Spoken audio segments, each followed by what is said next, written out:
Hare Krishna.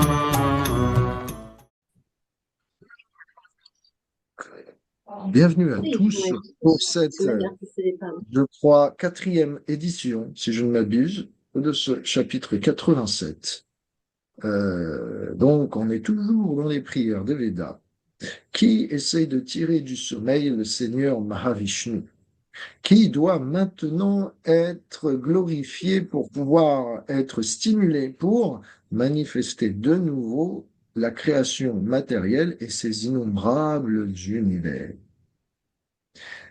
Et pour ça, les Védas, qui sont personnifiés, donc qui sont des manifestations conscientes, prient de diverses manières les gloires du Seigneur.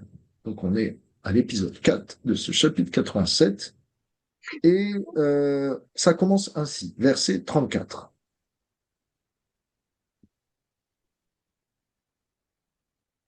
Eh ben non, pas verset 34. Bon, ça commence bien. Verset 33.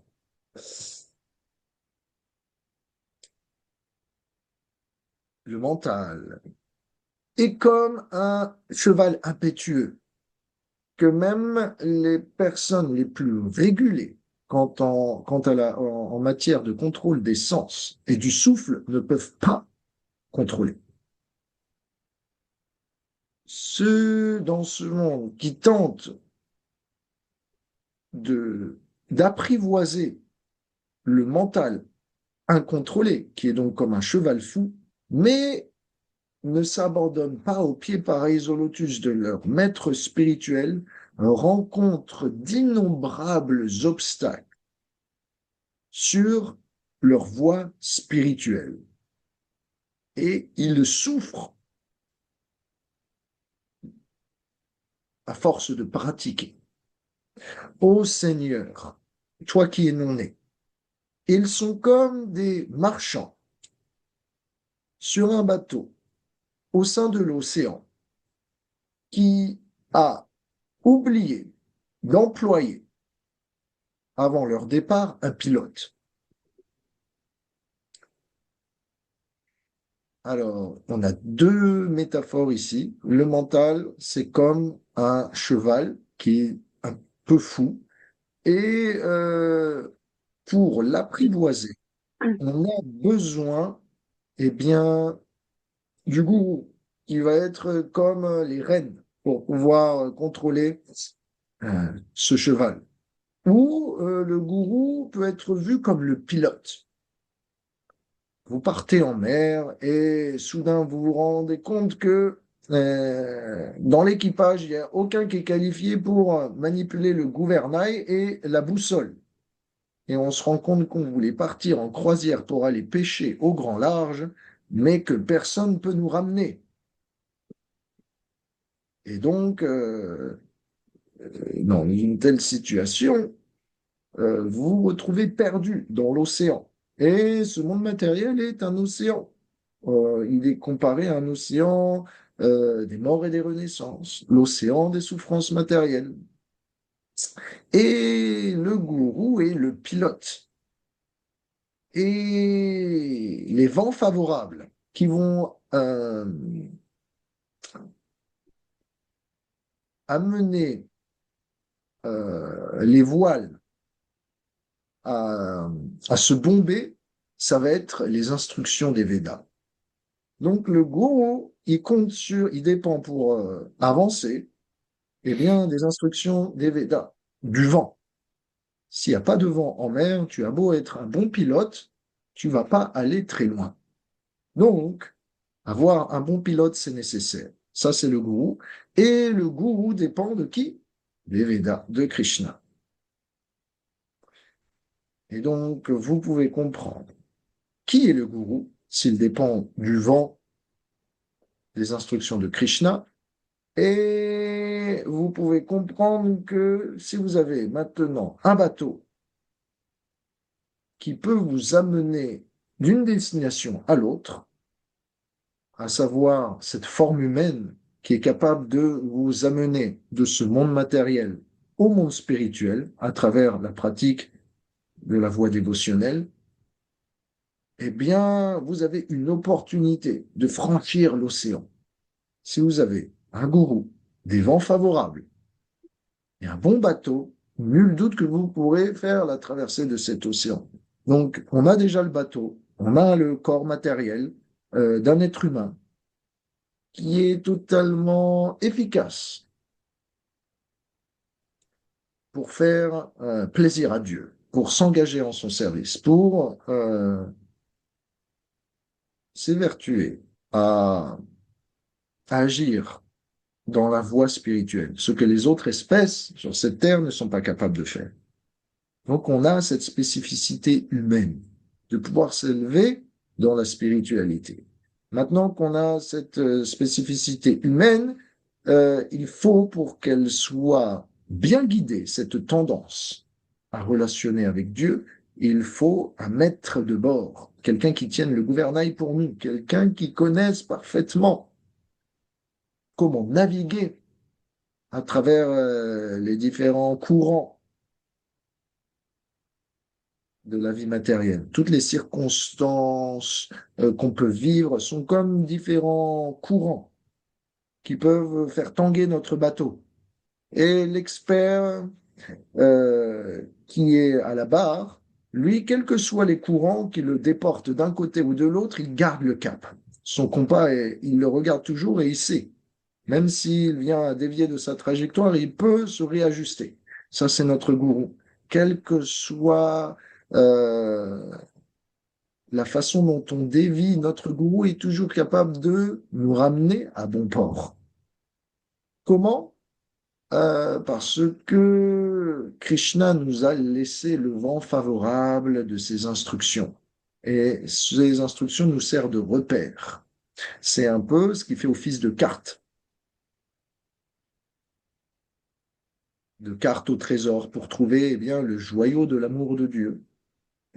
Donc, voyez comment l'importance du gourou est ici mis en avant dans les prières des Védas. Pourquoi les Védas personnifiés glorifient le gourou? Parce que toute chose incroyable que peut faire le dévot de Krishna est aussi la gloire de Krishna. De la même façon que quand vous avez dans votre société un salarié qui arrive à engranger des capitaux, à faire quelque chose d'incroyable, à inventer une nouvelle machine, eh bien, l'invention de ce salarié, le profit de ce salarié vient agrandir le renom de la société tout entière. Donc, vous profitez de cela. De la même façon, Krishna, il est aussi glorifié parce que il est adoré par les plus grands des spiritualistes, à commencer par les gopis, les gopas, les habitants de Vrindavan. Donc, les gloires du disciple font les gloires du maître spirituel aussi. De la même façon qu'en France, dans notre passé, les citoyens d'aujourd'hui, eh bien, se reposent sur les gloires de leur roi d'antan. Rappelez-vous Clovis, Saint-Rémy, le premier roi baptisé, etc., etc. Donc, encore aujourd'hui, eh bien, on vit des gloires de ceux qui nous ont précédés. Alors,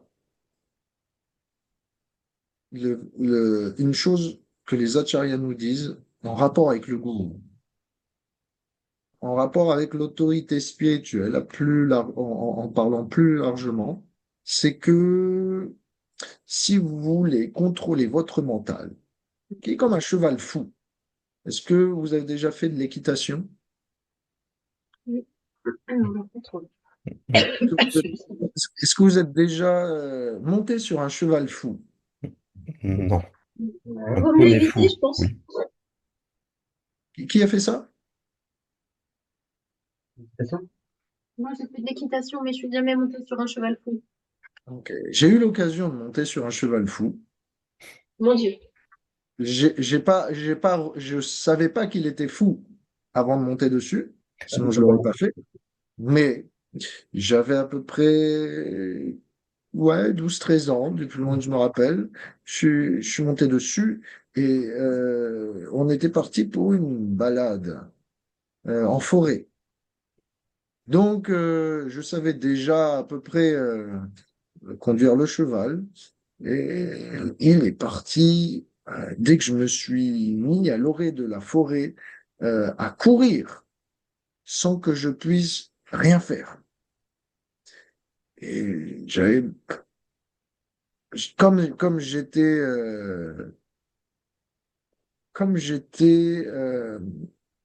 accompagné, c'est pas moi qui tenais les rênes. C'était quelqu'un qui attendait de me préparer avec le cheval, etc. Et le cheval est parti brusquement, si bien que la personne qui tenait les rênes du cheval qui était à terre, eh bien, les rênes lui ont glissé des mains. Donc, moi, j'avais pas les rênes en main, les rênes traînaient par terre et le cheval courait. Vous voyez un peu ce qui se passait? Et donc j'étais accolé à la selle comme ça, et le cheval partait dans tous les sens, dans tous les chemins de la forêt, et il y avait personne qui savait où j'étais, je savais pas où j'étais non plus, et j'avais pas moyen d'arrêter ce cheval. Et finalement, le cheval courait tellement vite, ça galopait dans tous les sens que je suis tombé de la selle au milieu de la forêt, et le cheval a continué comme ça. Donc, pas facile de contrôler un cheval quand t'as pas les rênes. Mm. Tu t'es pas fait trop mal? Si, je me suis fait mal, Ouais. mais ça va, ça va. Je me suis fait mal, mais ça va. Du moins, je n'ai pas de souvenir de ma blessure. Mais à partir du moment où j'avais pu avoir les rênes, j'aurais pu faire quelque chose. Mais ça n'a pas été le cas. Et donc, quand vous avez un gourou, c'est pareil. Vous pouvez contrôler le mental, même si celui-ci est impétueux. Mais si vous n'avez pas euh, les bénédictions du gourou, laissez tomber. Ça va être vraiment dur. Donc, on a besoin de l'association, on a besoin de la compagnie des sadhus, on a besoin de la compagnie des dévots qui sont plus clairvoyants que nous. Il faut toujours trouver quelqu'un qui est plus avancé que soi et se remettre à sa clairvoyance, à sa force spirituelle pour pouvoir avancer, aussi bien que lui avance. Comprenez simplement que cette métaphore du cheval, cette histoire que je vous ai racontée, est là pour illustrer que par notre propre pouvoir, on ne peut pas parvenir à dépasser son conditionnement matériel. Les autres formes de yoga sont des voies qu'on appelle ascendantes. C'est par votre propre pouvoir, vos propres austérités, vous allez pouvoir vous purifier. Mais la bhakti, le service de dévotion, qui est la voie la plus puissante et qui amène à la perfection la plus aboutie, ne fonctionne pas de manière ascendante, mais de façon descendante. Et donc, ça veut dire quoi? Ça veut dire qu'on dépend de la miséricorde des autres. On essaye de les servir pour attirer leur bénédiction. C'est pas uniquement par nos propres efforts, c'est par une coopération que l'on peut arriver à subjuguer ce mental.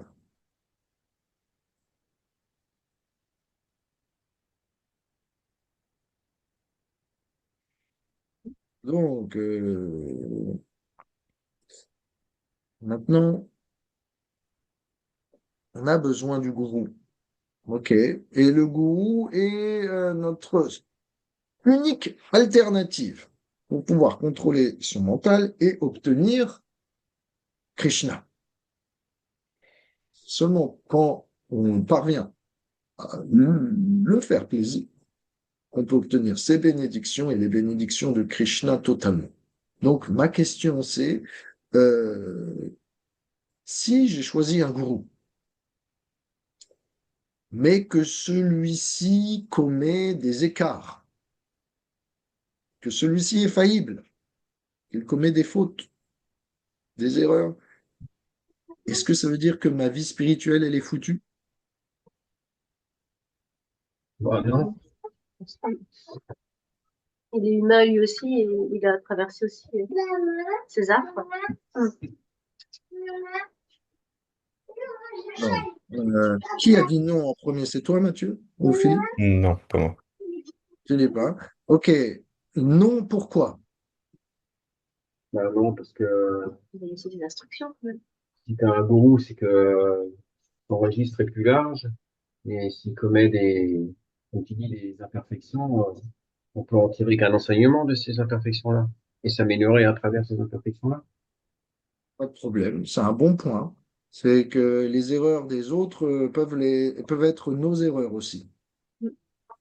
Ça peut peut-être nous apprendre nous-mêmes la compassion et la miséricorde envers notre gourou. Exact. C'est un bon point.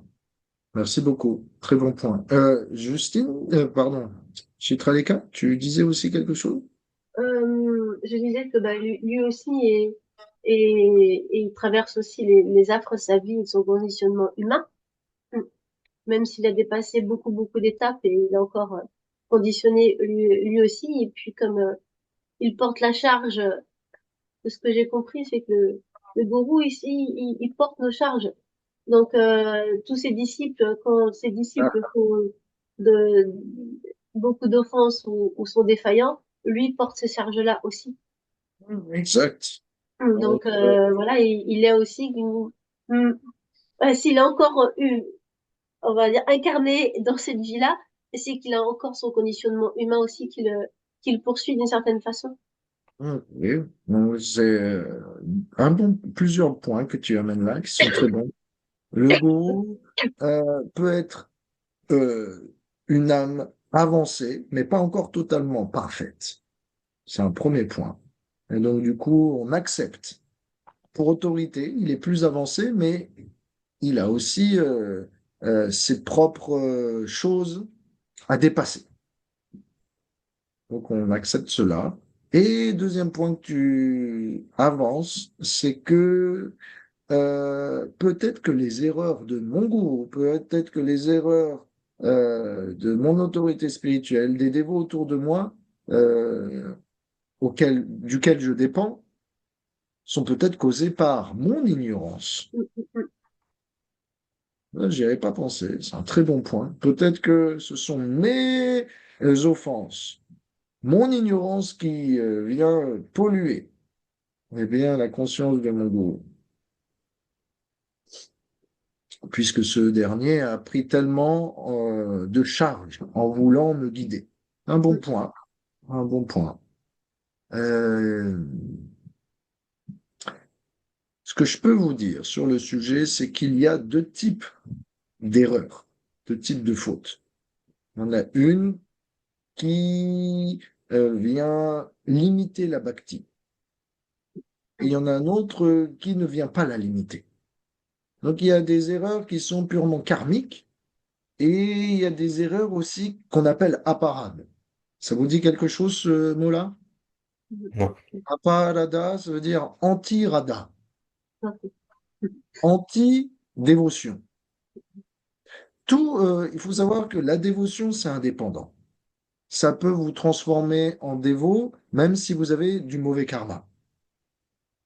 Ça prendra plus de temps, mais peu importe votre karma, peu importe votre naissance, peu importe votre condition, que vous soyez jeune, enfant, vieux, blanc, noir, riche, pauvre, intelligent, idiot, la bhakti ne dépend pas de vos conditions karmiques. Krishna ne limite pas sa miséricorde au karma. La dévotion ne fonctionne pas en rapport avec le karma, elle est indépendante. Elle a sa propre sphère d'activité. Elle agit au-delà des influences matérielles. Vous comprenez? Ouais. Ok? Donc, la transcendance, la foi, l'énergie spirituelle peut agir sur n'importe qui et peut transformer n'importe qui. Donc, ce qu'on suit, nous, notre processus est un processus transformatif. c'est pas simplement un processus réformatif. La différence, c'est quoi?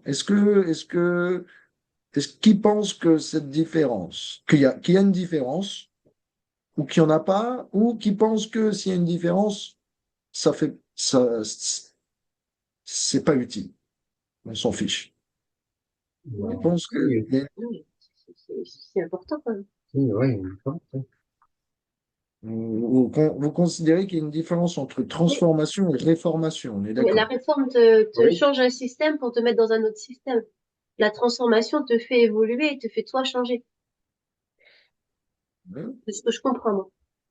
Quand, quand, quand on réforme quelque chose, c'est-à-dire qu'on ne change pas totalement le paradigme, mais qu'on l'améliore.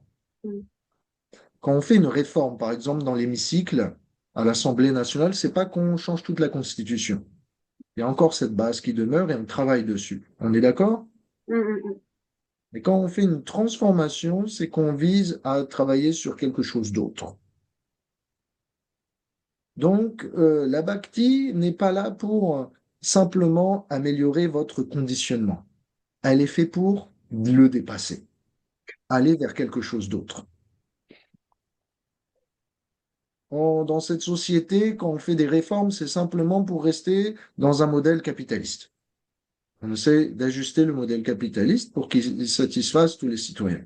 Mais il n'est pas question d'aller véritablement au-delà, qu'on soit de gauche, de droite ou au centre, écologiste, etc. C'est toujours le même paradigme.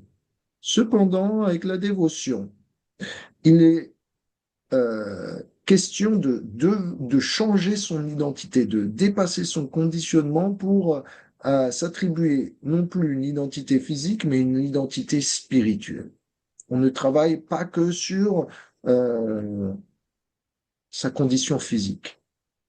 Donc, euh, qu'est-ce qu'un processus de réforme, par exemple, dans la religion chrétienne ou dans la religion védique, ou dans toute religion, en fait, vous avez des procédures qu'on appelle la pénitence ou le confessionnaire. Ces choses où on avoue ses péchés, mais on ne travaille pas exactement sur la racine même du désir de commettre des, des, Il des faut pas péchés. te mentir.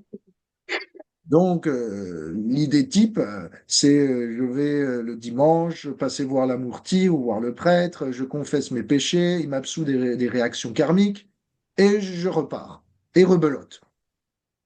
Donc, Parikshit Maharaj, il dit Manye Konjara Shotchavat. En sanskrit, ça veut dire le processus de pénitence, c'est comme un processus qu'on appelle le bain de l'éléphant. Vous voyez, l'éléphant, c'est un animal qui a une peau sensible au soleil, alors il a besoin de se rouler dans la terre, dans la poussière. Parce que quand vous avez de l'argile, ça vous permet de vous isoler des rayons du soleil. Alors, l'éléphant va se baigner, et dès qu'il va se baigner, il va se rouler immédiatement dans l'argile. Et donc, on croit que, en fait, l'éléphant va se laver. Non, en fait, c'est pour mieux C'est se, l'argile. se salir. Voilà, exactement. De la même façon, eh bien, ceux qui vont faire pénitence, si on leur absout que des réactions karmiques, des réactions de leurs péchés, parce qu'ils les ont avoués, ça n'enlève pas le désir de se salir de nouveau juste après. Mm.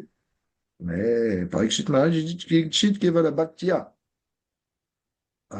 Agam Dundanti Katsnyana Niharam Niva Bhaskara. En sanskrit, ça veut dire quand on pratique le service dévotionnel, contrairement à toute voie spirituelle, on vient détruire la racine du péché, le désir de commettre quelque chose séparément de Dieu. Pourquoi? Parce qu'on vise à s'établir dans une identité spirituelle, à établir un lien éternel, à requalifier ce qu'on est. Il ne s'agit plus d'être un corps physique, il ne s'agit plus d'être même simplement un serviteur de Dieu, il s'agit d'être de, de,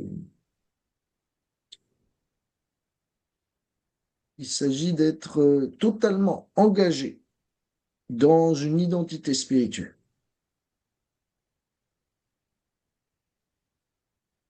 Donc, il s'agit de se transformer. Pas non plus, pas simplement de réformer nos désirs, mais de les transformer, de les spiritualiser.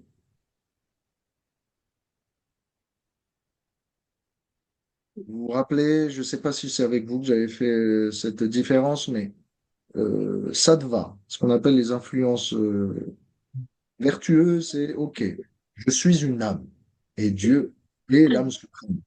Mais la spécificité de la voie dévotionnelle, c'est que en plus d'être un serviteur en plus d'être une âme en relation avec l'âme suprême, c'est que je deviens un serviteur de Dieu, avec un service en particulier, avec une forme spirituelle, avec un quotidien spirituel en relation avec Dieu. Et c'est toute cette identification qui, plus ça devient précis, plus ça nous libère de notre identification matérielle. Plus notre relation à Krishna est précise, plus elle est dense, plus elle est claire, plus elle est vivante, plus elle est active, plus on transforme notre identification au corps et on le transfère à l'âme. Donc il ne s'agit pas simplement d'être une meilleure personne, il s'agit même de devenir notre vraie personne, d'atteindre sa vraie identité. Donc je disais, j'ai expliqué tout ça simplement pour vous dire que euh, il y a ce qu'on appelle des apparades, ce qui va contre la dévotion. Et il y a des méfaits qu'on appelle karma. Donc, vous voyez, vous avez des actions dans ce monde qui ont des incidences matérielles et vous avez des actions dans ce monde qui ont aussi des incidences spirituelles. Vous voyez les deux types de fautes, elles sont bien distinctes pour vous.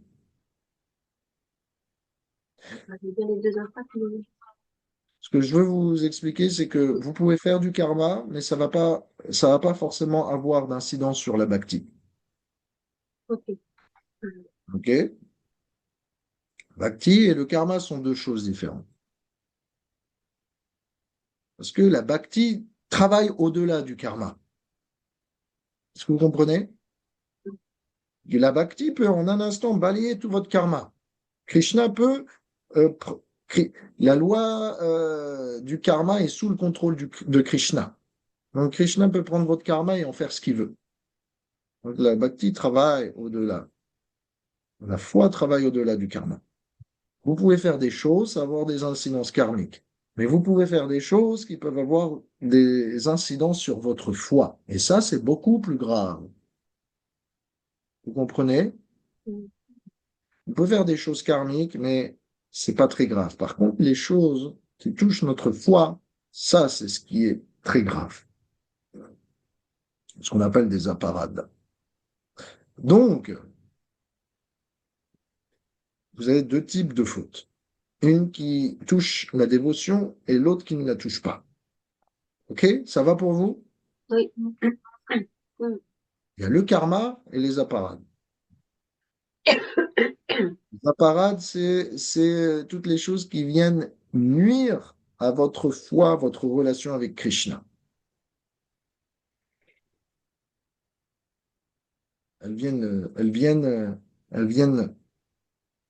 un petit peu bloquer votre avancement spirituel, votre relation avec Krishna. Et le karma aussi, ça peut ralentir votre avancement spirituel, mais ça n'affecte pas directement votre relation à Krishna. Donc, ce qui se passe, c'est que généralement, les dévots, le gourou, ils sont supposés ne jamais faire d'apparade. Ils sont supposés ne jamais aller à l'encontre de Radharani, à l'encontre du service dévotionnel. On est d'accord? Mm. Mm. Mais, par accident, avec les divertissements de Krishna, par les arrangements de Krishna, s'il arrive qu'ils peuvent en faire, ils se repentent immédiatement et se corrigent. Euh, un exemple, la Bhagavad Gita, Arjuna, il est sur le champ de bataille, il veut pas combattre. Krishna lui dit c'est une erreur. Tu dois te corriger, tu dois m'écouter, tu dois combattre. Arjuna se repent, immédiatement il se corrige, il sort de son ignorance. On est d'accord? Ah oui.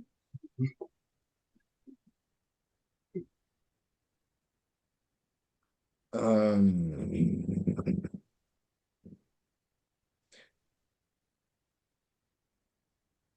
Au début, Arjuna dit, je veux bien t'écouter, mais je veux pas combattre.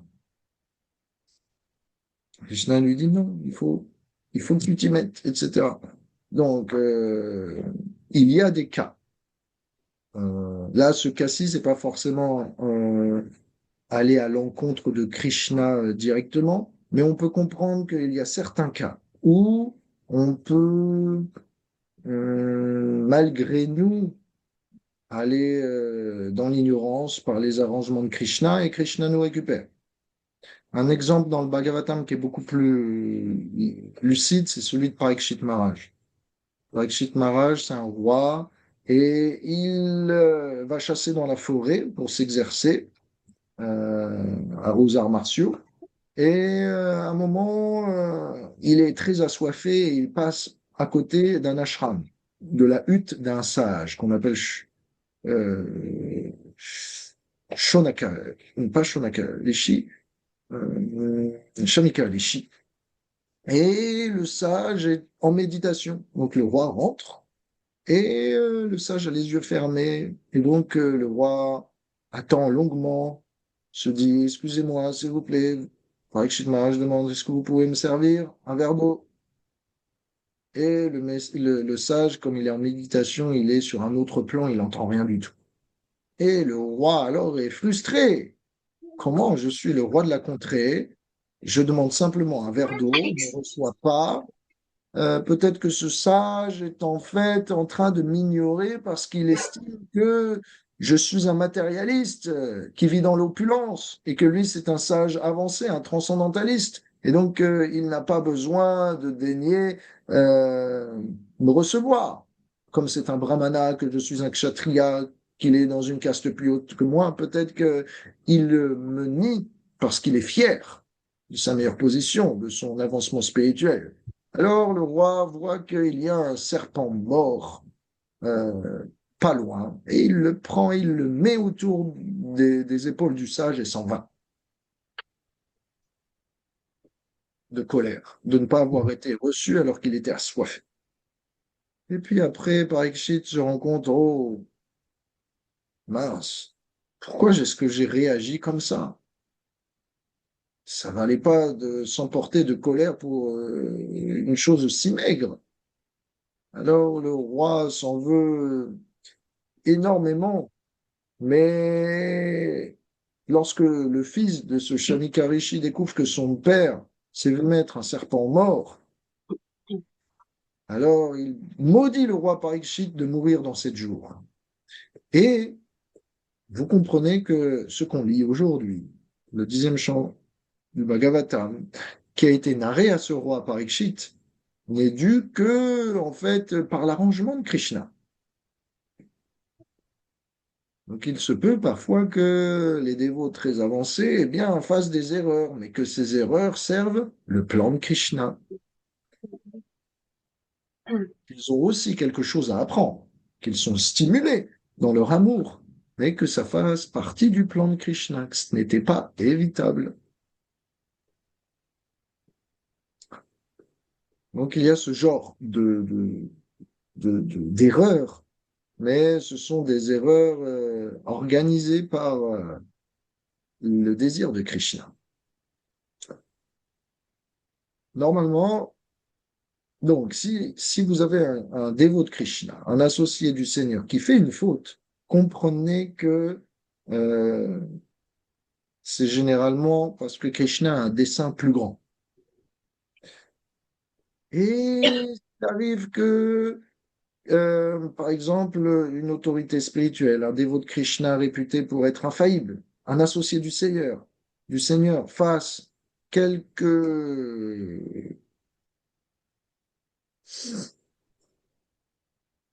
quelques fautes karmiques, eh bien, Krishna, immédiatement, il brûle toutes les réactions.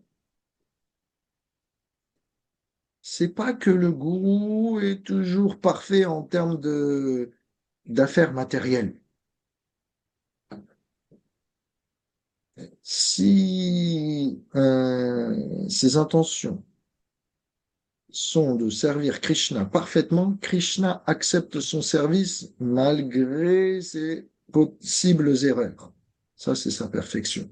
Un jour, Prabhupada s'est vu approché par Hayagriva, et Hayagriva, c'était au début, dans les années 66, à Matchless Gift à New York, c'était l'éditeur de la Bhagavad Gita, du Srimad Bhagavatam, des livres que tapait Prabhupada. Donc il repassait derrière Prabhupada pour corriger ses fautes linguistiques, ses erreurs comment dire, ses erreurs de Syntaxe. prononciation, de syntaxe de aussi. syntaxe, voilà, exactement, toute la grammaire, l'orthographe, etc. Donc, ça, c'est ce qu'on appelle des erreurs matérielles. C'est karmique, n'a pas d'incidence dévotionnelle. C'est vide de sens. Et donc, il y a ces fautes-là. Est-ce qu'elles doivent nous faire déconsidérer que notre gourou est, euh,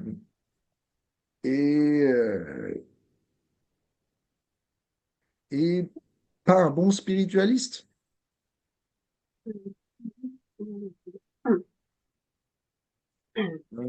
Donc, Ayagriva se posait la question. Il a été demandé à Prabhupada. Prabhupada, vous êtes un dévot de Krishna, un pur dévot du Seigneur. Comment ça se fait que vous fassiez des fautes? Vous êtes, vous êtes censé être parfait. Et Prabhupada a répondu, ma perfection, Ce n'est pas ce selon. n'est pas, ce n'est pas que ma perfection, ce n'est pas que je ne fais pas d'erreur. C'est que même quand fais des erreurs, Krishna accepte mon service comme étant parfait. Mhm. Pourquoi, d'après vous? Parce que l'intention de Prabhupada était parfaite. Ouais.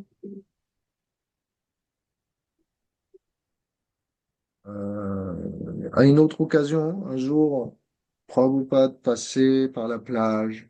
Et à un moment, euh, il dit, oh, regardez, il y a un scorpion sur la plage. Et les dévots voient au loin une bête, ils se rapprochent. Et en fait, c'était pas un scorpion, c'était quoi? C'était un crabe. Alors les dévots sont venus questionner Prabhupada. Prabhupada, vous êtes infaillible, vous êtes un pur dévot du Seigneur. Comment avez-vous pu vous tromper et confondre un crabe avec un scorpion? Prabhupada a répondu simplement, c'est matériel, des choses qui peuvent arriver, c'est des sens qui peuvent nous tromper, c'est des imperfections des sens. Mais ça ne vient en rien bouleverser l'essence. L'essence, c'est quoi? C'est la compréhension de l'amour de Dieu, notre relation à Krishna. Donc, comme Chitraleka avait expliqué, il n'y a pas besoin d'attendre que le gourou soit parfait dans toutes les sphères de connaissances matérielles. Il doit être expert, mais il ne doit pas forcément être infaillible en, en tant qu'ingénieur, en tant qu'astrologue, en tant que docteur, en tant qu'ouvrier, en tant qu'écrivain, etc. Mais en ce qui s'agit des conclusions spirituelles, là, il doit être impeccable. Là, il doit être infaillible. En ce qui concerne les conclusions philosophiques, en ce qui concerne la pratique de la bhakti, le Seigneur, le gourou doit être impeccable. Il doit être capable de nous éduquer dans la perfection de la dévotion, du service. En ce qui concerne les éventuelles autres sciences matérielles? Pas nécessairement. Donc, ma petite leçon pour vous aujourd'hui, c'est que, ok, on a besoin du gourou. Sans ça, on ne peut pas avancer dans la bhakti. C'est ce que nous disent les Védas personnifiés. Maintenant, que faire si je vois les dévots faire des erreurs, des dévots avancés, ou même, par exemple, des dévots réputés comme étant des associés du Seigneur? Comment comprendre cela? Comment comprendre qu'Arjuna il soit illusionné? Comment comprendre que Parikshit ait pu réagir en mettant un serpent mort autour des épaules d'un sage, etc. Il faut comprendre que euh, parfois, on peut attribuer des fautes à un dévot, mais Krishna ne le voit pas comme ça.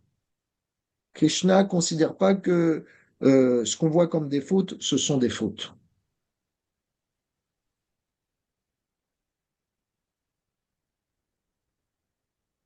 Et parfois, euh, on peut attribuer des fautes à des dévots, mais même si ce sont des fautes, ça n'est rien, en aucun cas, une disqualification de leur position spirituelle.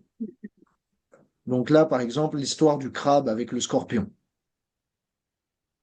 C'est pas parce que Prabhupada a mal vu le crabe que tout de suite, c'est plus un gourou. On est d'accord? Oui, mais c'est sûr. Puis Voilà. après, il y a aussi des choses que nous, on peut voir comme des fautes de par notre ignorance aussi.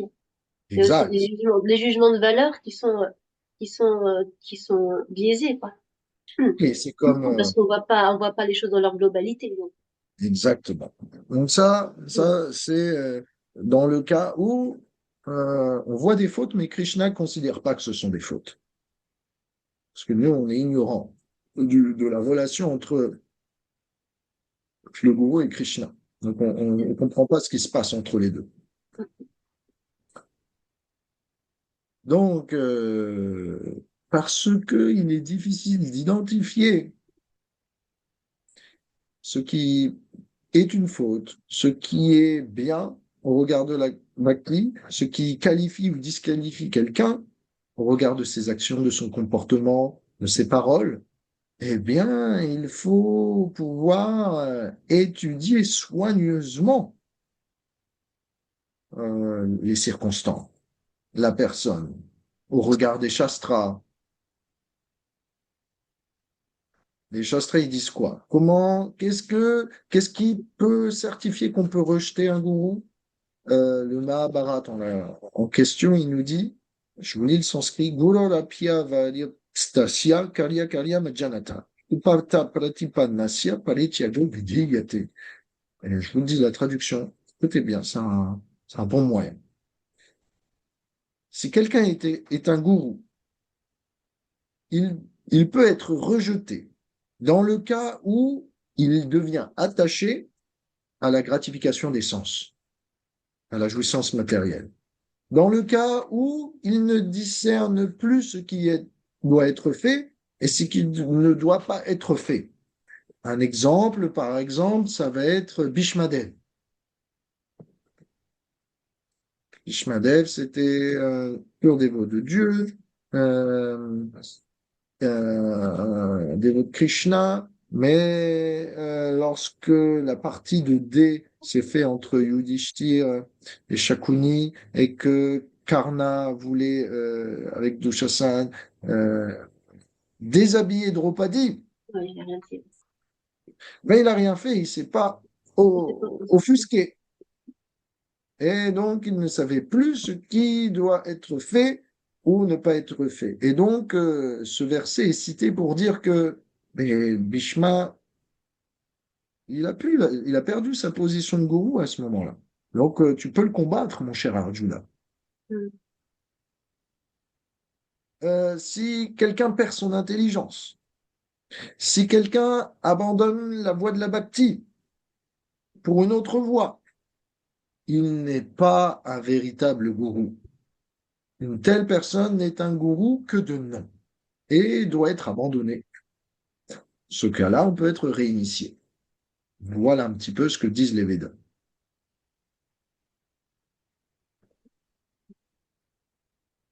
Est-ce que ça va pour vous? Vous avez des questions ou pas? Si on trouve trop de questions, on finira pas le chapitre.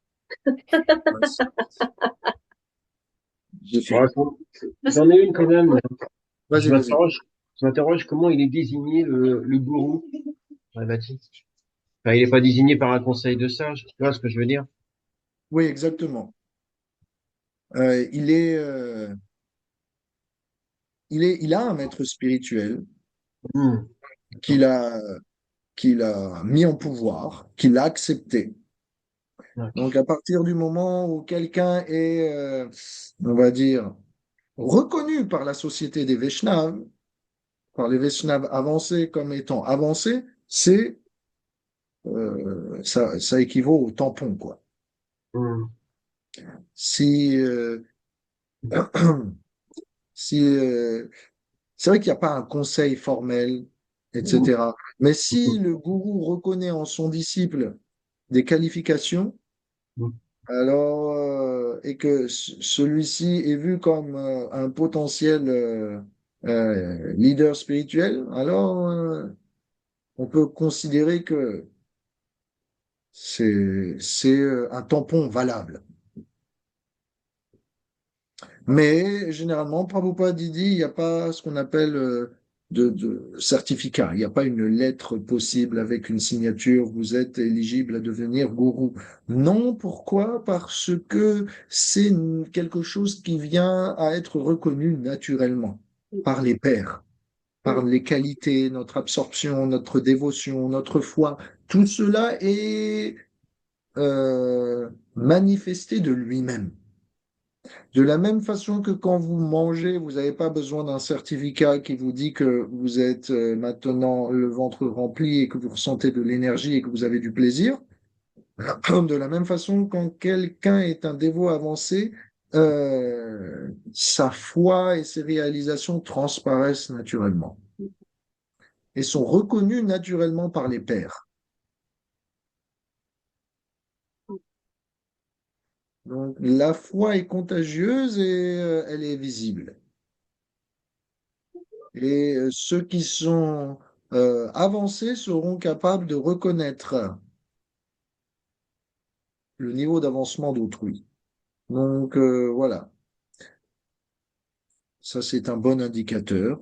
Et c'est dit que voilà, ce qui permet de définir si on est avancé dans la bhakti ou pas, il y a deux choses de Kapila Dev. Kapila Dev, il nous dit, je vais vous réciter ça.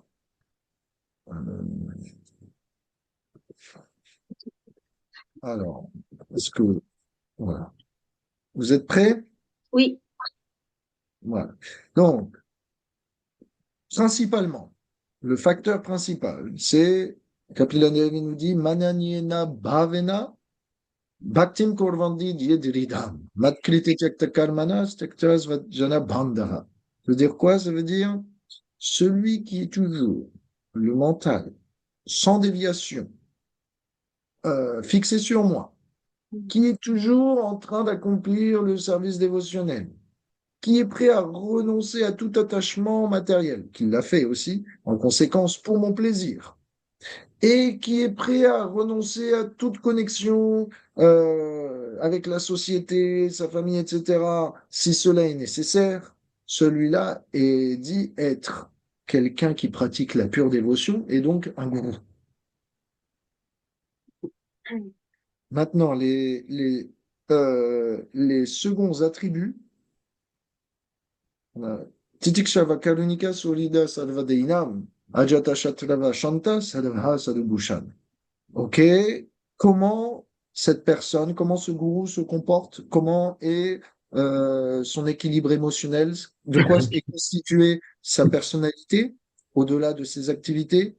Il doit être titikshu, tolérant, karunika, miséricordieux, solida sarvadeinam, l'ami, le bienfaiteur de tous les êtres, pas simplement humain, mais aussi végétaux, animaux, etc. Ajata Shatadava Shanta. Il doit n'avoir considéré aucune personne comme son ennemi. Il doit être en paix.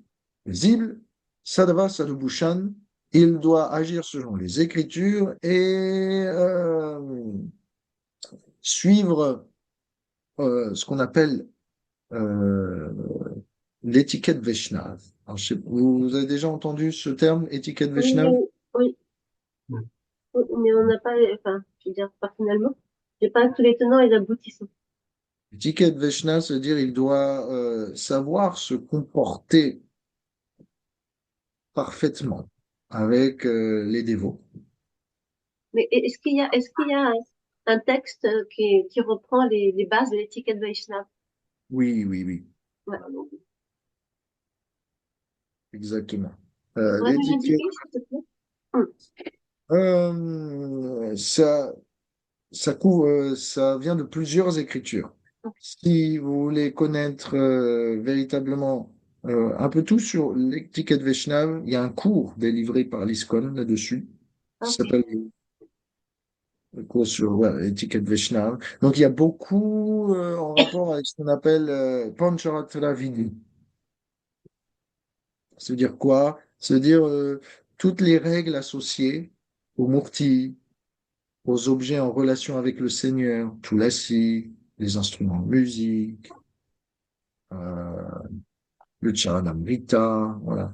Euh, la poussière, les lieux saints, comment recevoir un dévot. Donc, par exemple, on a lu au cours de ce livre de Krishna comment Krishna systématiquement, ainsi que les dévots avancés, se recevaient mutuellement. Vous avez vu? Oui. Hum. Donc, vous vous rappelez, Krishna arrive, on lui lave les pieds, on le fait asseoir, on lui donne des, des paroles bienveillantes, on le masse. Ensuite, on lui apporte un plateau d'arti, on lui fait l'adoration, et puis ensuite, on lui apporte à manger, etc. Donc tout ça, ce sont les règles de réception et les règles de relationnel.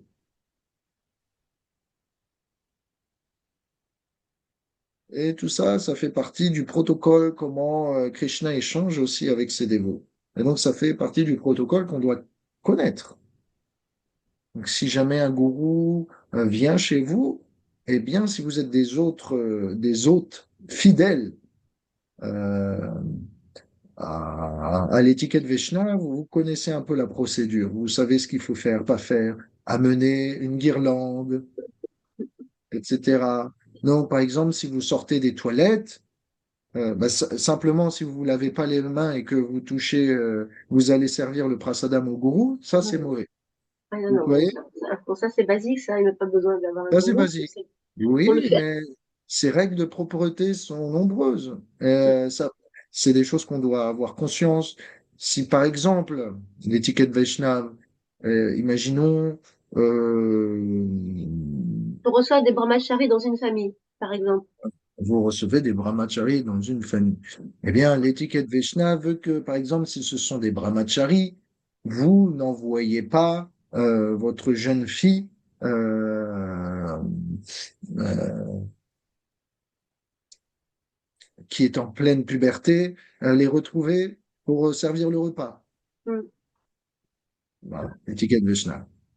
Ce sont des brahmacharis. Donc, naturellement, ils font un vœu de célibat, donc on doit limiter les interactions avec les femmes, etc. Ça, c'est l'étiquette Vaishnava. Si vous les servez, par exemple, si vous servez le repas, euh, eh bien, l'étiquette Vaishnava veut que euh, vous servez jusqu'à temps qu'ils en peuvent plus. Donc, vous servez tant qu'ils disent pas stop, vous servez. Hop, vous remettez une louche dans l'assiette. À partir du moment où ils disent stop, c'est bon. Ah, vous savez. Mais généralement, ce qu'on fait quand on sert, par exemple, les dévots, c'est que on met une cuillère et on passe à l'autre préparation. Non, non, non, non. Ou on demande, est-ce que ça te va? Est-ce que ça te va? En réalité, il faut jamais demander. Vous servez. Et naturellement, plus vous mettez, à un moment, la personne va dire stop. Ok. Vous n'avez pas besoin de poser la question. Donc, euh, donc quand vous servez un marrage, n'importe Mm. quel dévoué, vous arrivez, vous Ok. servez, puis vous mettez. Et à un moment, il va faire un signe. Et vous comprenez, vous passez à l'autre préparation. Mais si vous mettez un petit peu et vous demandez est-ce que ça va? Et vous remettez un petit peu, est-ce que ça va?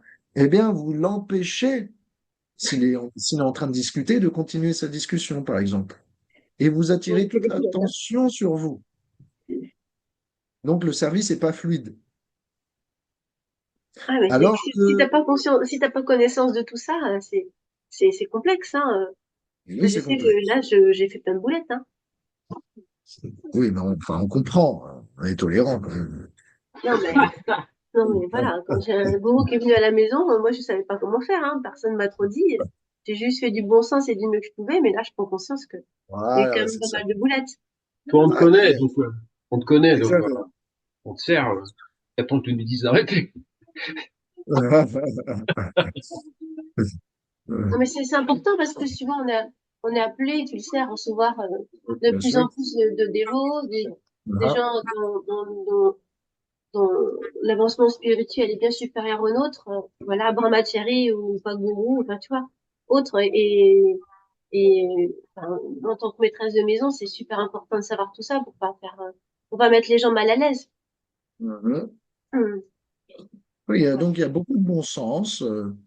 Et en même temps, il y a des règles un peu plus conscientes qu'on doit apprendre, en particulier en rapport avec la propreté, comment interagir, à qui s'adresser, quand s'adresser. Par exemple, si vous avez un brahmachari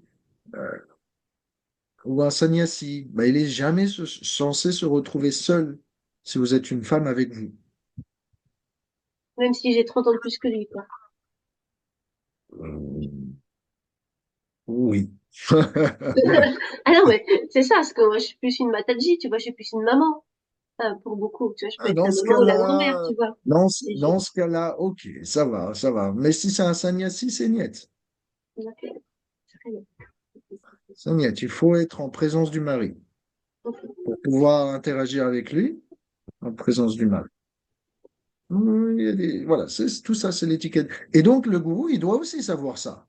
Si quelqu'un agit pas selon les règles Vaishnava, il peut les reprendre. Et il doit les reprendre aussi pour les aider. Ben, pour apprendre, c'est comme ça qu'on Voilà. apprend. Bon, voilà, l'étiquette Vaishnava, c'est on reçoit bien cordialement. Le prasadam doit être cuisiné dans des conditions sattviques, etc. Mais généralement, aussi, c'est vrai, hein, le sadhu, s'il voit que vous faites de votre mieux, il va pas vous reprendre parce qu'il voit ça. Et, et ça compte pour lui. Il veut pas vous mettre, il veut pas vous gêner. Il voit vos efforts. Donc, sûrement, sur le coup, il vous dira rien.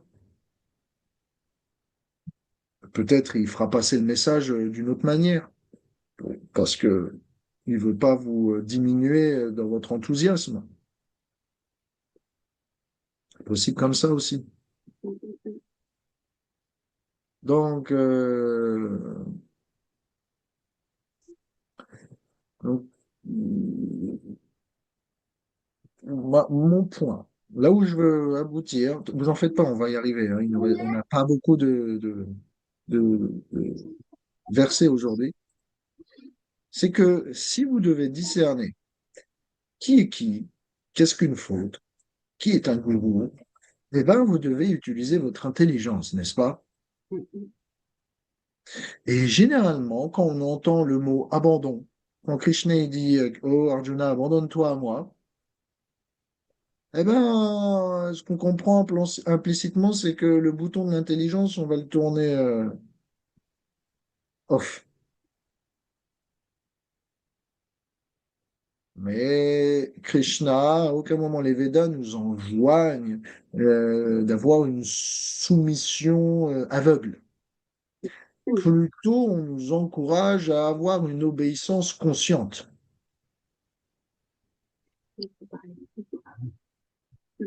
Parce que voilà, la soumission aveugle, c'est un abandon de soi assez extérieur, externe. Mais quand ça devient une obéissance consciente, qu'on comprend ce qu'on fait, ce que l'autre fait, ça devient quelque chose d'interne. Donc vous avez deux façons de vous abandonner à une autorité spirituelle, un gourou. Ça peut se faire de manière néophyte, dans la soumission aveugle. En général, c'est comme ça que ça se fait la plupart du temps, ou c'est du moins comme ça qu'on commence la plupart du temps. On idéalise un petit peu la personne. On la place sur un plateau, un piédestal, pardon, et on a du mal à tolérer toutes les imperfections et les traits humains. Et on le voit comme donc un sauveur, quelqu'un qui fait des miracles, quelqu'un qui, en aucun cas, peut faire même une erreur matérielle.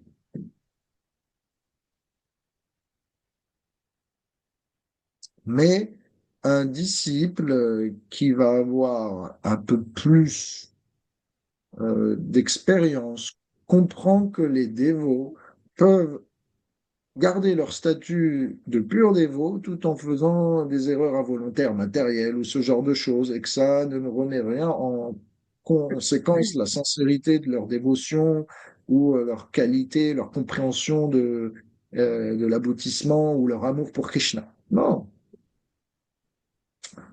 Donc, généralement, si vous êtes une personne religieuse, vous avez trouvé votre sauveur, le Christ, le prêtre, pour un gourou, etc., et que vous êtes religieux, vous allez l'identifier comme votre sauveur. Et donc, votre abandon va être plutôt passif. C'est lui qui va c'est lui qui va nous libérer. On remplit juste ce qu'il nous demande et il va nous libérer. Prabhupada disait chanter 16 tours, suivez 4 principes, go back home, back to God. Ok, on fait juste ça. Le Christ disait de croire en moi et tu seras libéré un jour de la résurrection. Donc, après le baptême ou après l'initiation, bon, bah, on fait juste le strict minimum. Parce qu'on voit le gourou comme un sauveur. Pas comme quelqu'un qui est en train de nous cultiver dans un processus d'autonomie, d'autonomisation spirituelle. Pas quelqu'un qui est en train de nous stimuler à être activement conscients dans notre relation à Dieu. Vous comprenez?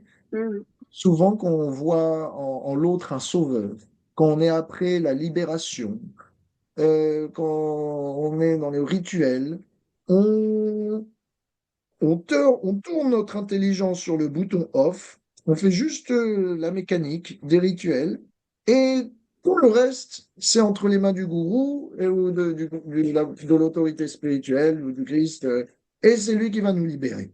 Ça dépend plus de nous. C'est lui qui va faire le miracle, c'est notre sauveur.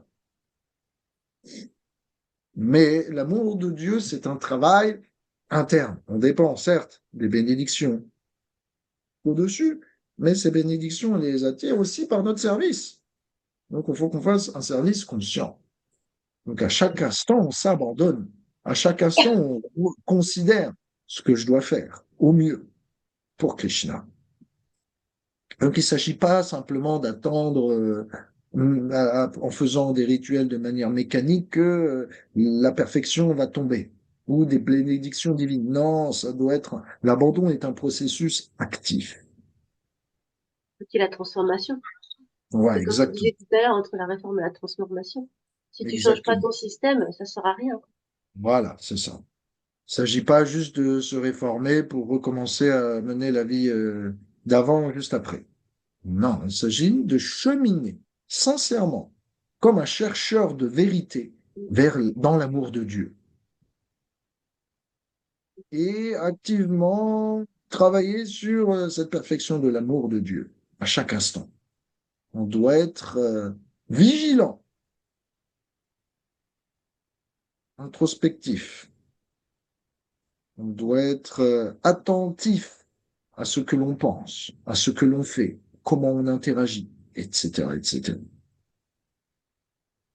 Ça va pour vous? Mhm. Ok, on avance. On avance, on avance. Donc, maintenant, d'autres Védas personnifiés décident de critiquer tout ce qui est au-delà de la bhakti, tout ce qui est à côté de la bhakti. Toutes ces personnes à toutes ces personnes qui prennent refuge de toi, tu te révèles comme l'âme suprême, l'aboutissement de tout plaisir. Le nom de Krishna ici, c'est Sarva Rasa, donc l'aboutissement de tout plaisir. Et donc, quelle utilité ont de tels dévots ou de tels serviteurs pour toutes les opulences matérielles qui peuvent être apportées par la vie de famille, l'argent, la notoriété, etc., la santé. Et pour ceux qui faillissent à apprécier la vérité qui est la tienne, eh bien, ces derniers seront nécessairement en train de poursuivre les plaisirs sexuels puisqu'ils t'ont rejeté. Ils ne peuvent pas comprendre, ces gens qui te rejettent, mon cher Krishna, que cet univers entier est une place vouée à la destruction et dénuée de significance, pardon, de signification en conséquence. Par conséquent, quel véritable bonheur peuvent-ils trouver en dehors de toi? Donc, la question euh, que ce verset suppose, c'est qu'est-ce qui fait qu'on peut percevoir en Dieu tous les plaisirs de la vie. Les Védas disent Krishna est Sarvaras, l'aboutissement de tout plaisir.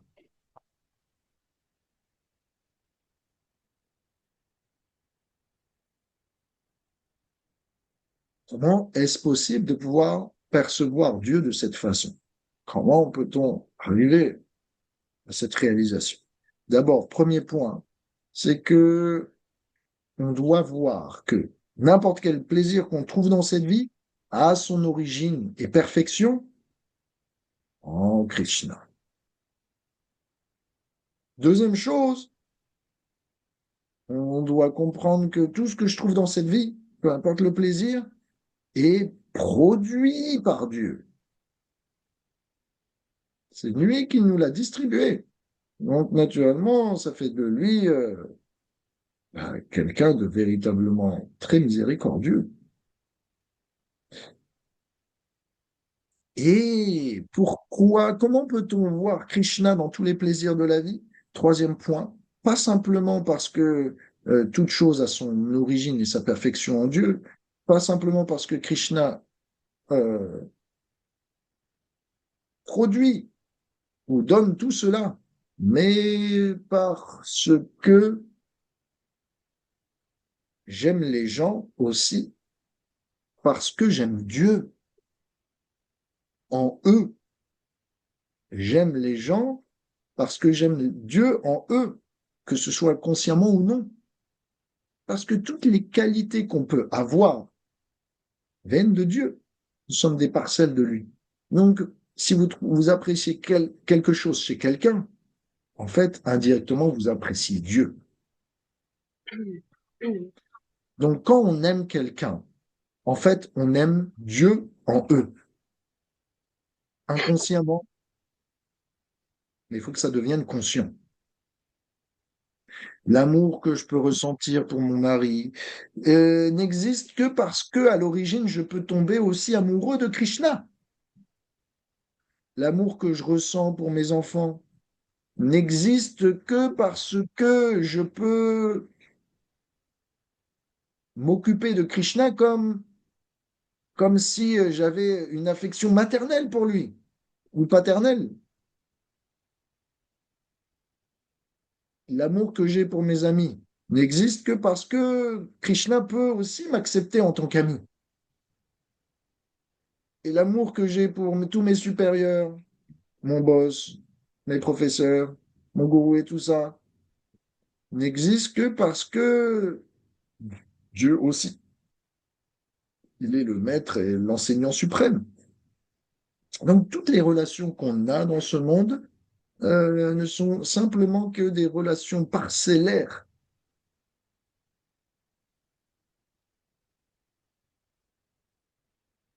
qu'on peut avoir avec Krishna.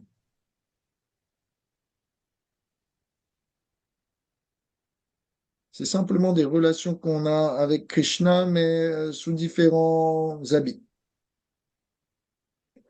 Toutes les relations sont, tout ce qu'on aime, toutes les relations qu'on peut avoir sont simplement des relations qui trouvent son origine en Dieu. Donc, euh, Est-ce que je peux une oui, remarque? Ou est-ce que c'est Dieu qui nous les fait naître en nous pour qu'on puisse les expérimenter et les ressentir aussi pour lui? ces sentiments, Dieu peut vous les Dieu peut vous les stimuler, Oui, mais à l'origine, c'est lui qui est à l'origine, c'est lui qui est l'aboutissement ou le contenant de toute émotion, de toute relation. Et nous, ce qu'on vit dans ce monde, c'est simplement des petites parcelles de Krishna, des relations possibles avec lui qu'on expérimente. C'est des relations perverties, d'accord, mais tout peut être rapporté à lui. Tout a son origine en lui.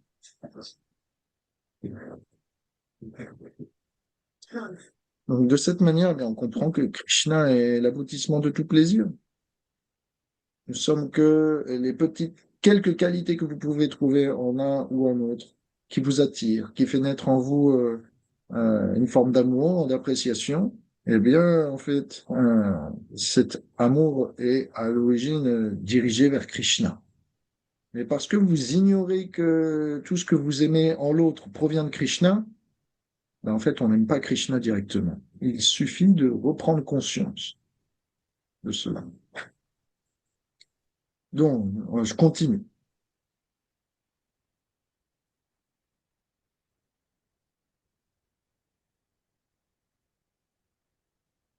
Qu'est-ce que la bonne attitude d'un dévot?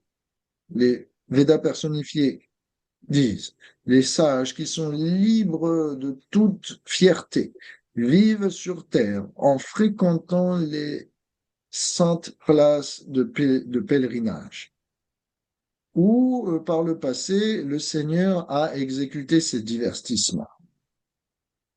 Parce que de tels dévots gardent les pieds pareils au lotus du Seigneur dans leur cœur, l'eau qui lave leurs pieds détruit tous les péchés.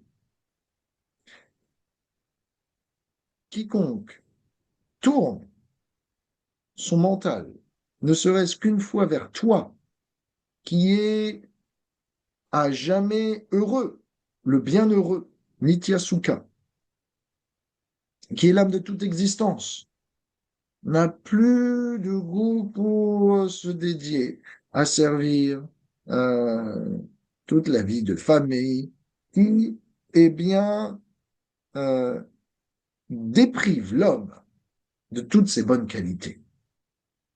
Là, on fait référence pas à la vie de famille dévotionnelle, mais à la vie de famille euh, matérialiste, pécheresse, qui veut qu'on souhaite jouir juste simplement égoïstement.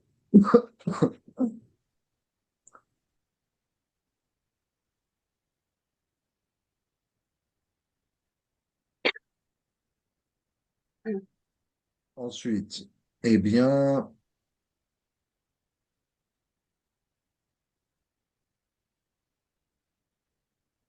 je saute un petit peu si vous m'en voulez pas. bon, vas-y, vas-y.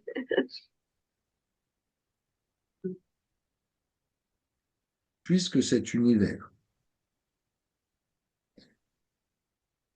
ne va pas exister après son annihilation, nous concluons que cette existence n'est qu'une manifestation transitoire provenant de toi.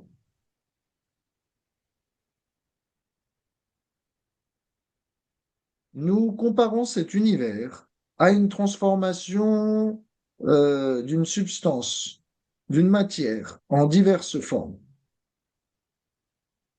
Donc là, on fait référence, on l'avait dit la dernière fois, avec l'argile, le potier qui peut faire à partir de la terre différents objets. Voilà.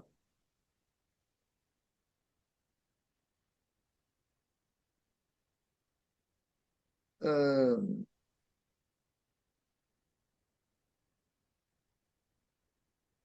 et nous considérons de la même façon que la terre, l'argile est liée à tous les objets qui sont faits à partir eh bien, d'elle. De cette même façon, on doit considérer que cet univers matériel qui est fait à partir de tes énergies a une connexion avec toi. Et que donc cet univers pas totalement illusoire.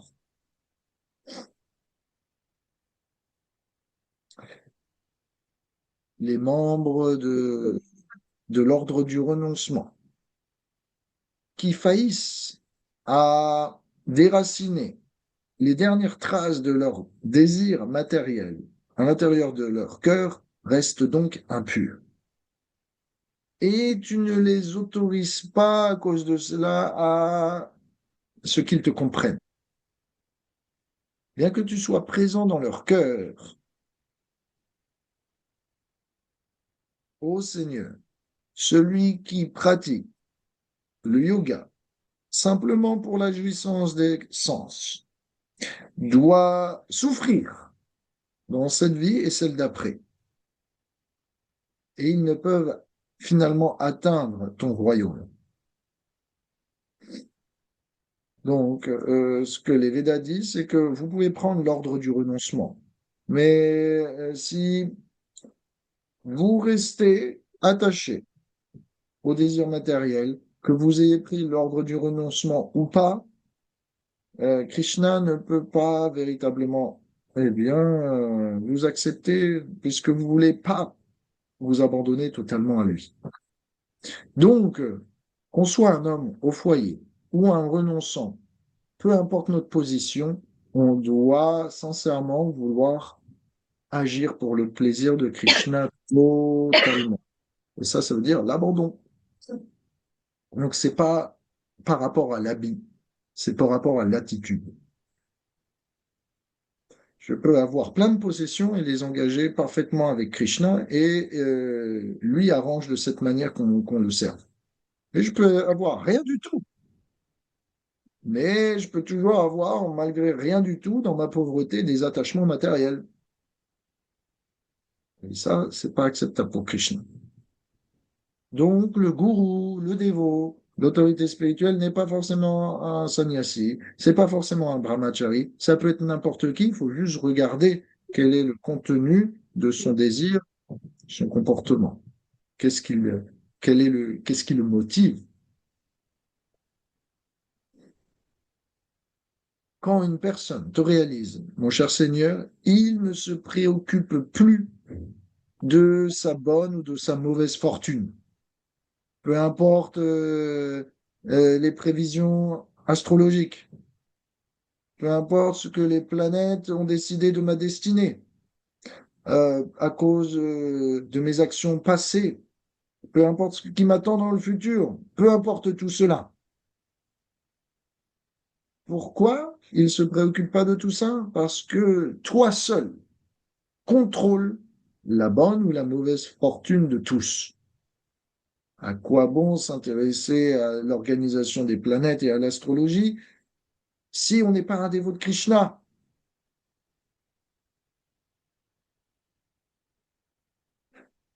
On peut calculer jour après jour comment organiser sa vie de telle façon à ce que l'univers nous bénisse, Mais si on n'est pas un dévot de Krishna, ces bénédictions seront futiles. Alors, la vraie bénédiction, ce qui vraiment façonne notre destinée, au-delà des prévisions astrologiques, c'est de s'abandonner à Krishna. Parce que Krishna est le contrôleur de toutes les destinées. Et si vous avez jamais un mauvais futur, si vous parvenez à satisfaire Krishna, Krishna transformera ce mauvais futur en un meilleur futur. Krishna n'est pas soumis aux lois astrologiques. Donc, un tel dévot qui est réalisé euh, se défait de tout ce que les personnes peuvent penser de lui, plutôt que d'écouter euh, les palabres des uns et des autres. Il préfère remplir ses ouïes de tes gloires.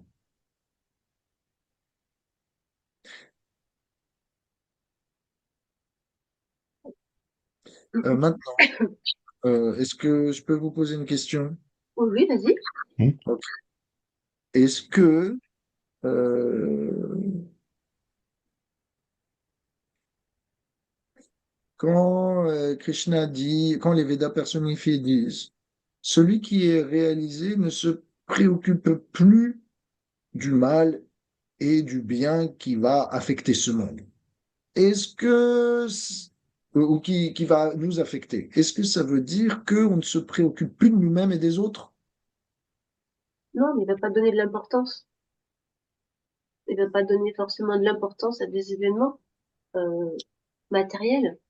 Lui, il va se situer sur un autre plan, mais c'est pas parce que tu es sur un autre plan que tu vas mépriser les gens qui t'entourent avec qui tu es. C'est juste que ce que nous on juge comme étant positif, négatif, bien ou mal, la personne qui est vraiment réalisée va pas rentrer dans ce jeu-là de bien ou mal.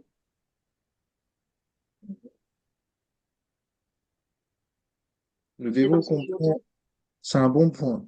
Le dévot, il comprend que si je satisfais Krishna, toute ma destinée est glorieuse. Krishna arrangera pour que je puisse continuer à le servir. Et mon service, c'est mon bonheur, c'est ma richesse. Krishna préservera ma richesse, cette richesse-là.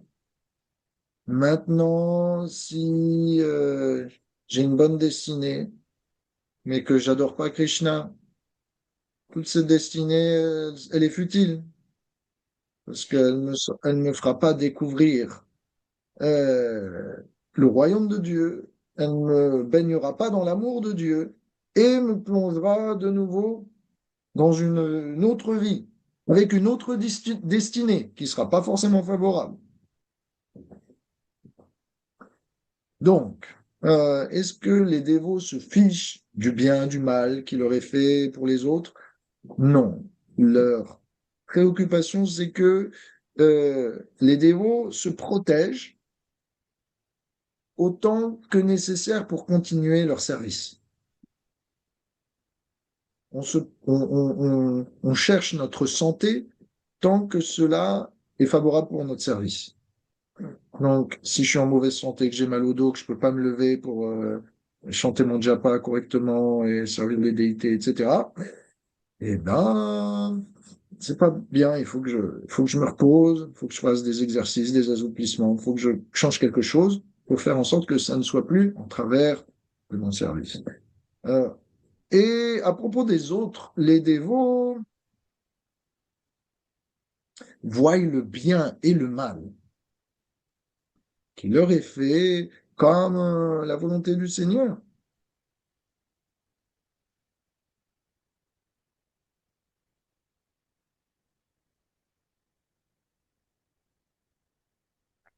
À propos d'eux-mêmes, tout ce qui parle à propos de nous-mêmes, tout ce qui nous est fait de bien ou de mal, on le considère comme la volonté du Seigneur. Tout ce qui nous est fait, euh, maintenant que nous sommes abandonnés à Krishna, ça n'est fait que ce soit bien ou mal que pour nous rapprocher de lui. Et à propos des autres, cette fois-ci, les dévots ne sont pas préoccupés des appréciations externes, des conventions sociales, de la moralité mondaine, des régulations rituelles, des règles, des Védas, euh, puisque Bhakti est au-delà de tout ça. Et donc, ils jugent quelqu'un, pas par rapport à leur position sociale, pas par rapport à leur réussite matérielle, pas par rapport à leur capacité à suivre toutes les règles védiques, pas par rapport à leur moralité mondaine, etc. Ils jugent par rapport à la qualité de leur dévotion. C'est comme ça qu'on euh, considère ce qui est bien et ce qui est mal.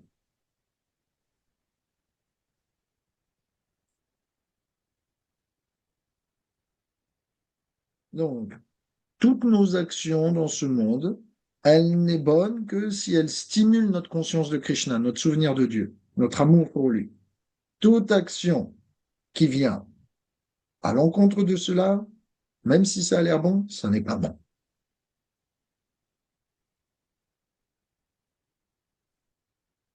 Et donc les Védas finissent, et ils finissent parce que tu es illimité, tu t'appelles Ananta,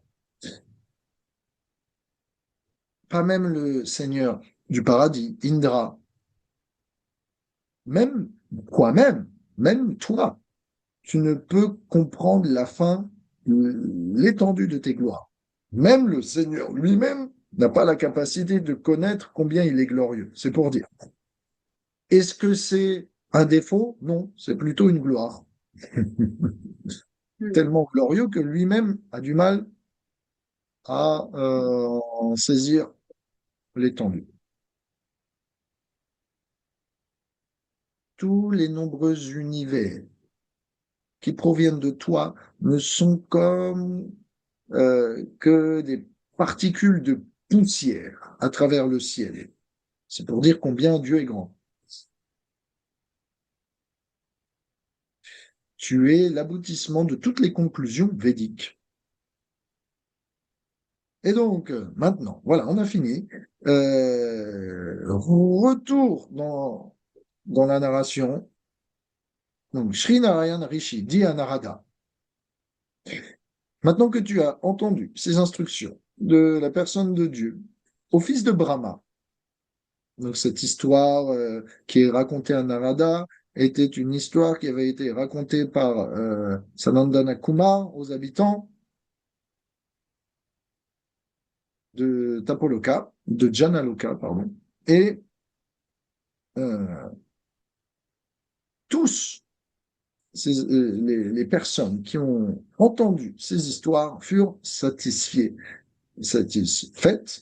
et honorèrent Sanandana avec adoration.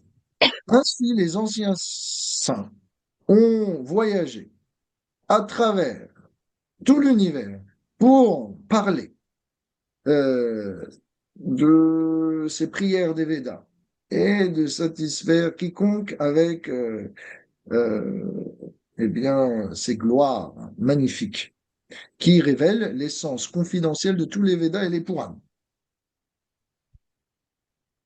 Et donc, Narayan Rishi dit, comme toi aussi, tu erres à ta guise dans l'univers, mon cher fils de Brahma, Narada, tu devrais maintenant méditer avec foi sur toutes ces instructions que les prières des Védas ont révélées. Instructions qui contiennent la science de soi et instructions qui peuvent détruire tous les désirs matériels que peuvent avoir l'homme. Ainsi, Narayan Rishi ordonna à Narada bien, de s'en aller. Et Narada accepte cette commande de méditer avec foi sur ce qu'il avait reçu, ce que vous avez reçu aux humains. Narada, avant de partir, dit, mes obéissances à toi, ô toi dont les gloires du Seigneur sont sans faille, ô toi qui est tout attractif, ô toi qui donne aux entités vivantes d'achever la libération. Après avoir glorifié ainsi le Seigneur, Narada Muni offrit ses obéissances à Narayan Rishi et s'en retourna voir Vyasadeva.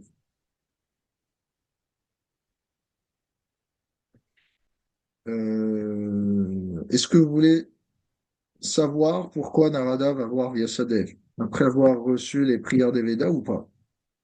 Oui. Ok. Pourquoi Narada va immédiatement voir Vyasadeva? Ça, c'est dans le Brahmavivarta Puran. Parce que c'est expliqué qu'à cette époque, quand Narada était instruit dans les Himalayas par Narayana Rishi à propos des prières des Védas, eh bien, Vyasadeva, sa femme, était enceinte de qui? De Shukadev. Et donc, Narada est venu, eh bien, discuter avec Vyasadeva, lui enseigner ces histoires des Védas personnifiées pour qu'il les raconte plus tard à Shukadev, afin qu'il les raconte plus tard à Parikshit. Parce que il a estimé que c'était suffisamment important. Autrement, ce n'est pas tout. Il est arrivé et il a vu que la femme de Vyasadeva était toujours enceinte et que ça faisait maintenant plusieurs années. Donc il y avait problème. Et Vyasadeva a demandé est-ce que tu peux m'aider? L'enfant ne veut pas sortir. Shukadev, Goswami ne veut pas sortir bien du sein de sa mère. Comment peut-on faire? Et alors, euh, Narada Muni posa la question à Shukadev, qui était dans le sein de sa mère. Hé, mon petit enfant, pourquoi ne veux-tu pas sortir? Et l'enfant répondit depuis l'utérus, si je sors, immédiatement je serai couvert par l'énergie illusoire matérielle. Je ne veux pas finir comme un humain conditionné. Je préfère rester dans l'utérus où il n'y a pas d'influence extérieure. Alors, écoutant cela, eh bien, Vyasadeva et Narada décidèrent d'aller où? Retrouver Krishna. Oui. Et ils vinrent à Dvarka pour demander à Krishna, voici la situation. Vyasadeva a un enfant qui ne veut pas sortir de l'utérus parce qu'il a peur de Maya, de ton énergie matérielle. Comme tu es Dieu, est-ce que tu peux lui assurer personnellement, comme il n'a pas confiance en nous, que cette énergie qui est la tienne ne va pas le toucher une fois qu'il sera dehors? Krishna accepta.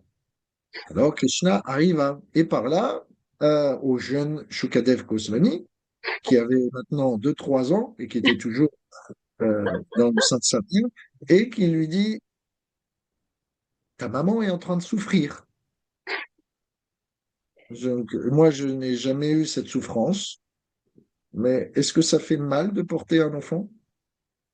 C'est pas que ça fait mal, ça dépend dans quelles conditions se passe la prégnancy. Mais 2 ans, ça fait long. Déjà 9 mois, c'est très long. Donc 2 ans, j'ose pas imaginer parce que t'es quand même un peu réduit dans tes mouvements et dans tes capacités. Et à un moment, ça tire sur ton organisme, c'est sûr. Donc, C'est quand même inconfortable, non? Oui, oui, mais inconfortable de souffrance, tu vois. Entre l'inconfort et la souffrance, il y a des échelons. donc, ta maman est en train de souffrir. Pourquoi tu veux pas sortir? Je t'assure que quand tu sortiras, tu ne seras aucunement sous l'influence de mon énergie matérielle. Ainsi, commandé par le Seigneur, Shukadev demanda en garantie, si je sors, fais en sorte que ton énergie ne me couvre jamais. Seulement à cette condition, je sors. Krishna accepta. Et Shukadev vint à sortir du sein de son père. Mais ce que vous devez, ce qui est dit dans le Bhagavatam, pas dans ce chant-là, mais c'est que quand Shukadev Goswami est sorti, Krishna était déjà loin, quand Shukadev est sorti du sein de sa mère, il est parti immédiatement. Comment? En fait, oui, en fait, il n'est pas resté 2 ou 3 ans, il est resté 16 ans. Non. Bref. On va dire, ne cherchons pas à comprendre ça d'un point de vue humain. Ok? Donc, quand il est sorti, J'arrive. Shukadev, il s'est levé et il a couru en dehors de chez lui. Parce que même s'il avait eu, on va dire, l'assurance qu'il ne sera jamais couvert par l'énergie illusoire, toujours est-il qu'il ne faisait pas confiance à sa maman et à son papa. Pourtant, c'est Vyasadeva, hein, c'est celui Ouais. qui a écrit tous les Védas. Mais il s'est dit, ces gens-là, ils ont une vie de famille, ils vont m'embrouiller avec ça, ils veulent que je fasse une vie de famille aussi. Moi, j'ai pas envie, je veux juste penser à Krishna. Alors, je vais déguerpir dans la forêt et puis je vais mener ma vie de mon côté. Sauf que Yasadev s'est dit, ouais, mais je peux pas faire ça parce que, enfin, je peux pas le laisser faire ça parce que ce fils est destiné à bien recevoir une instruction. Donc, Vyasadeva a envoyé ses disciples dans la forêt essayer de retrouver son enfant perdu. Mais Shukadev voulait pas revenir, il se cachait. Alors Vyasadeva a trouvé un plan. Il a décidé de demander à ses disciples de réciter des versets du Bhagavatam qui décrit le 10e chant, les gloires de Krishna, ses divertissements, etc. Et quand Shukadev a entendu dans la forêt ces versets, il s'est dit, tiens, ça c'est intéressant, c'est pas Maya, c'est pas illusoire, c'est même incroyable, et donc je vais revenir et je veux en savoir plus. Alors, les disciples ont ramené Shukadev et Vyasadev a pu enseigner le Bhagavatam entièrement à Shukadev. Shukadev, après ça, est reparti et il a trouvé Parikshit. Et Parikshit, maintenant, se fait enseigner par Shukadev et c'est de cette manière, eh bien, que on a reçu ce chapitre Ouais. et ce Bhagavatam. Donc,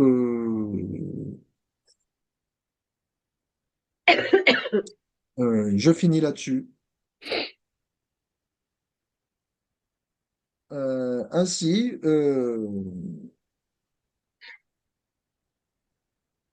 ainsi, eh bien, mon cher Parikshit Maharaj, ai-je répondu à ta question que tu m'avais demandée? Est-ce que vous vous rappelez de la question qu'avait posée Parikshit à Shukadev, qui avait Comment mené... peut-on décrire les activités transcendantales et illimitées de l'âme suprême avec des mots matériels? Ouais, c'est ça. Très Bravo. bien, très bien. Je peux pas dire mieux. Euh, et si vous voulez que je vous fasse un rapide résumé en 2 lignes des réponses, grosso modo, première réponse, c'est que Dieu peut nous donner le pouvoir à travers la dévotion, la bhakti, à travers sa miséricorde, de le comprendre, de le percevoir.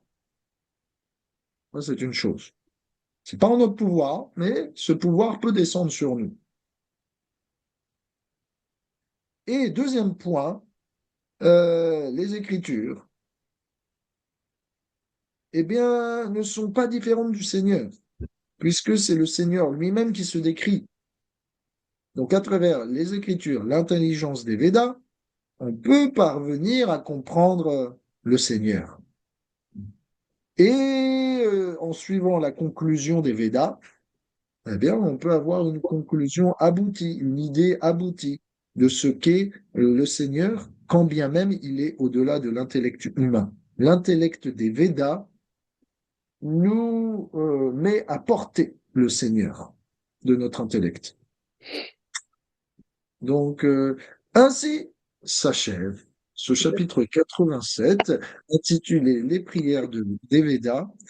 Et voici que ce 4e épisode de ce chapitre 87 arrive à sa fin. J'espère que vous avez passé un bon moment, Bien sûr, que vous avez appris quelque chose. oui, toujours.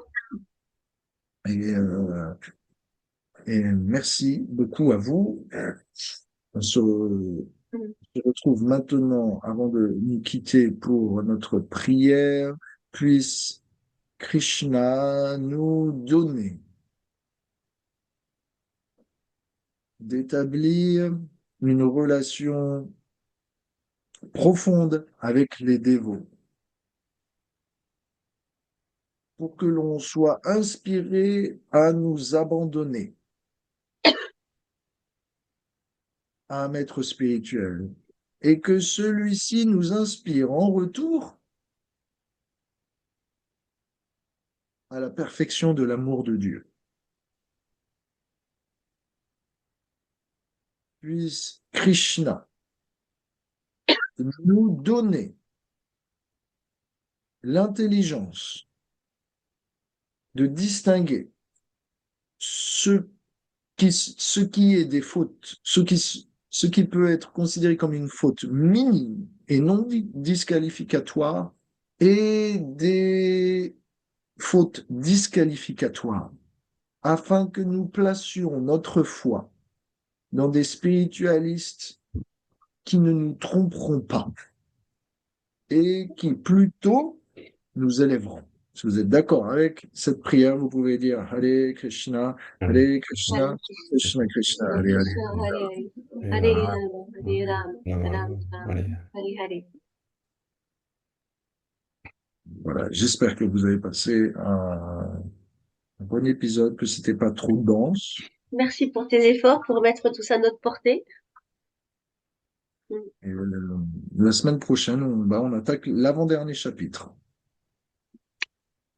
Ce qui va être, je vous l'assure, beaucoup plus simple en comparaison. Mais je vous félicite pour avoir tenu bon, malgré des choses qui, j'imagine, peuvent être assez compliquées. Euh, J'essaie de mettre ça à votre portée le plus facilement possible, mais je conçois qu'on est rentré dans le dur, mais vous avez tenu bon, vous avez monté de la motivation, de la réflexion, vous avez participé. Donc merci d'avoir fait que cela reste vivant. Merci, Mélodie. Merci à toi, On a Rémi. eu des, voilà. On a eu des comme ça, mais voilà. Merci Justine, merci Mathieu, Philippe, Titraleka. Je vous embrasse tous. Mm. Bonne semaine à Euh, toi. Puissiez-vous avoir une semaine remplie de dévotion, Mm. et on se retrouve à la semaine prochaine. Merci, Mélodie. Bonne semaine. Bonne semaine à toi. On prend soin Salut, de toi. Haribo. Allez, Hare bon! Ouais. Hare